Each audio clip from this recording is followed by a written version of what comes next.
everyone, my name is Karen, this is my channel Rather Be Reading, and today I'm bringing to you a recent reads video.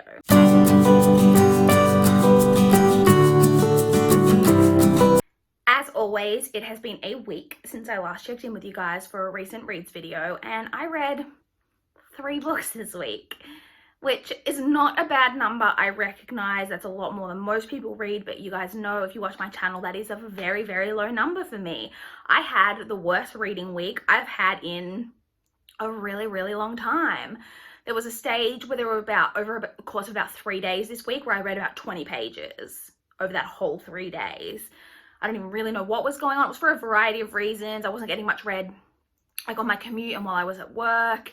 And then when I was at home, I just got into really bad habits this week of falling into like, you know, random YouTube video holes, you know, that whole chestnut. So yeah, I just was not getting much reading done. But let's jump straight in and talk about the 3 books that I did manage to complete this week. So the first book that I finished was Chosen by Kiersten White. This is the sequel to Slayer by Kiersten White. It is just a duology from what I understand, so it is the final book.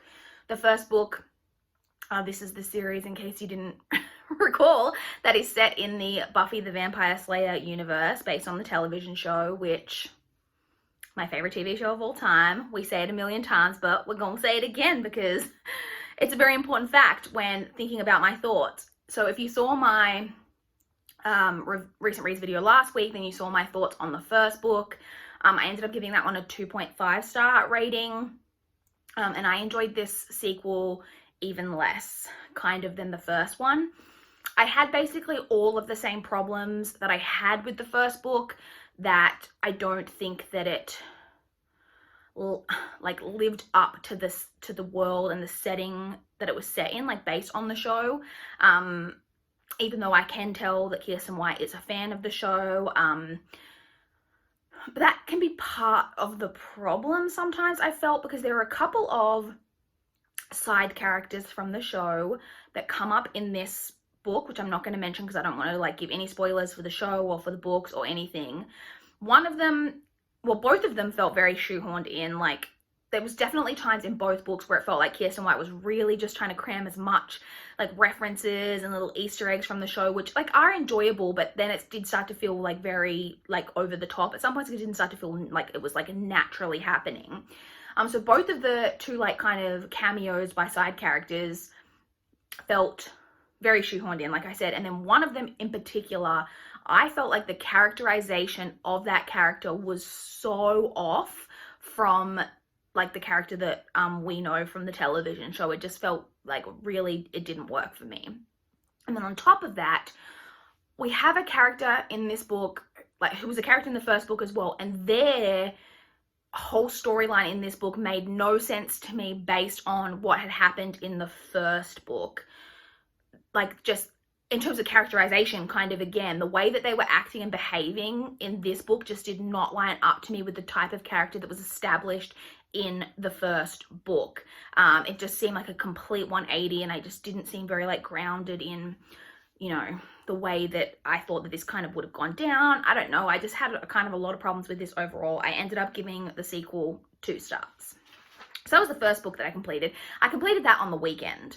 And then like last weekend, and then I didn't finish a single other physical book for the whole week. But I did complete 2 audiobooks across the week. So the first audiobook that I completed was Ask Again Yes by Mary Beth Keane. This is a literary fiction story. It basically follows the lives of 2 families who live next door to each other.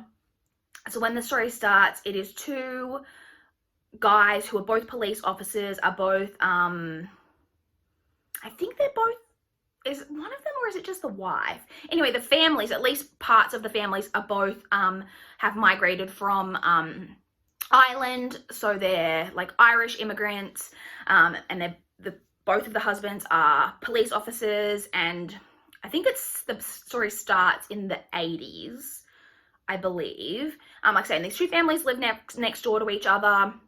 There's the 2 couples, I say there's children, like they have children, and it kind of follows quite a lengthy period of time, like I would say 30 years, about 30, 40 years almost. And you kind of get, there's an event that takes place, which I don't want to spoil, but you just kind of know that there's this event that's going to happen. You kind of get leading up to, you know, what caused the event, and then there's very much the rest of the story is the aftermath of that event and the repercussions and like the way that that one event like reverberates throughout the history of these two families for years. And the way I really liked that we got to see the way that it affected several different members of the family, because you've kind of got, it's following the main story is following the daughter of one family and the son of another family. That's kind of the main like way that we're following the repercussions, but you don't just get how it affects them, you also get how it affects different members of the family. And I just thought it was really well done. Yes, this book got off to kind of a slow start. If you don't like very slow, not very slow, but like slower character driven, like kind of character study type of stories, this is not for you. I do really enjoy that type of storytelling, so it really worked for me. I really loved that all of the character like decisions and everything felt very grounded in like reality. Like everything felt like, even the terrible decisions, like, I mean, obviously in life we don't always make good decisions. The characters make poor choices sometimes, but all of those poor choices felt like they were things that like would potentially happen. There was never anything that a character did and you were just like, oh, that's so dumb that you would do that. I mean, yes, it was a wrong choice, but it was always like, I can see how you've ended up making that decision, and yes, it's not the best decision, but I can see how we've ended up here. Everything felt very like grounded in reality, which I just thought was really well done, like on the author's part.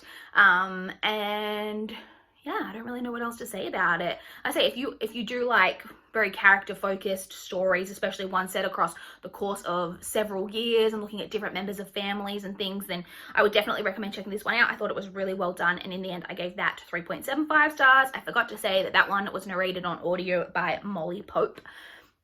And then the second audiobook and the final book that I finished over this week was the audiobook for Harry Potter and the Philosopher's Stone by J.K. Rowling. I had mentioned, I think in my 2020 goals video, it wasn't really a goal, but it's something that I mentioned that I was planning to do this year, was I did want to do another reread of the Harry Potter series. I've read the series about 1 million times at this point. My last reread was in 2017. Yeah, 2017. So it's been a few years. And the one way that I had never experienced these books was on audio, so that's something I really wanted to do because my library does have the entire series on audio. So I am listening to the versions narrated by Stephen Fry. And what can you say? I loved it. I thought that Stephen Fry did a really good job of the narration. I really, really enjoyed experiencing it in a different way. I posted like a Twitter update that you might have seen if you follow me on Twitter. If not, it's my Twitter information, all my places you can follow me are always in the description box. But I posted a status about how I was only like 30% of the way through the book and I had like teared up like 3 different times, because there's just something about hearing it like spoken to you that feels even more like emotionally connecting than like what the story normally would. And yeah, I just like, and I am so emotionally connected to this book and this series. There is so much nostalgia connected to it for me. I'm always gonna love it. I obviously gave it 5 stars. There's no like conceivable way that I can ever see that Harry Potter for me would not be a 5 stars. So yeah, I don't want to bore you with the details because we all know what Harry Potter is about. And so that was the final book that I read this week. So I do want to touch on what I'm currently reading, because this kind of goes into a little bit of why I didn't get much more read this week. So I forgot to mention in my February TBR video that another book that I was planning to read this month is that I am buddy reading Middlemarch by George Eliot with Michelle from Michelle Lexi. I'll leave a link to her channel down below. She hasn't been posting recently, but she's hoping to come back, I believe, and post again soon. So we are buddy reading this. This is obviously a huge, chunky classic. My copy is, I think, over 700 pages of the actual story. Yeah, because then you've got like a big chunk of it's one of those stories where there's footnotes, but the footnotes aren't at the bottom of the page. They're all at the back, which is really annoying, because if there's one and then you like want to check what that footnote is, you've got to like flip to the back and find it, which I find very irritating. So I've skipped most of the footnotes, if I'm being honest, because most of them I don't need. It's just like information, like there'll be a word and then it's kind of like a descriptor of what that means in the context type of thing. Like, you know, they refer to specific people from history and stuff, I guess, and so you get a description of what that is, which could be handy, like, if you need it, but I don't find that it's, like, necessary for the story. Anyway, so this is very chunky. We are buddy reading this across the course of the whole month of February. So the book is separated into 8, well, they're called books, but like 8 parts. And so the plan for us is to read 2 parts every week. So I'm behind because I so far have only read part 1. So I'm on page 107. So I've only read 100 pages of this so far. I'm still not exactly clear what this is about. The most ambitious narrative of 19th century realism tells the story of an entire town. I don't think that's necessarily accurate. I don't know, I'm only 100 pages in. I have also heard this described, like, because I've been looking up different, like, summaries, not summaries as in of the whole story because I haven't read it yet, but, like, different, synopsis, I guess is a better word, of what this is about.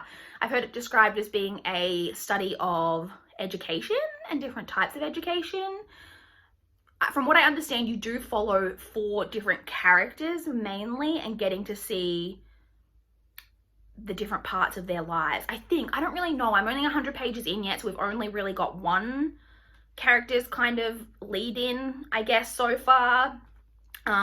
It's okay so far. It's not overly exciting, but I'm enjoying it for the most part. There are a lot of different characters kind of mentioned. So I am behind. Michelle actually messaged me today and she's just finished the second part. So I'm like, I'm behind on this for sure. So I need to focus on this, and hopefully when I talk to you guys next week, I'll be caught up, and I should have read all up to like halfway. I should have read 4 parts of this. But it is, obviously it's a classic, so it is very like dense kind of reading. So this is kind of the book that I was reading when I was in, I guess, a bit of a slumpy phase during the week where I wasn't getting much time for reading. And so when you're not getting much time for reading and then what you're picking up is something that's quite dense and you have to kind of trudge through a little bit, not necessarily in a bad way, but it can be like a little like not very motivating. But I did read book 1. So after I put book 1, I put this down and I picked up my next like read that I was reading, which is The Casket Girls by Elise Arden. This is my reread, one of my rereads for the year. This is and I'm not very far into this either, so I'm 118 pages. So what, I read 200 pages physically in like 5 days this week, which is nothing. Like if you see my, oh, it's just nothing. That is so low for me. Anyway, this is a YA paranormal type of series. It follows a main character named Adele who lives in New Orleans.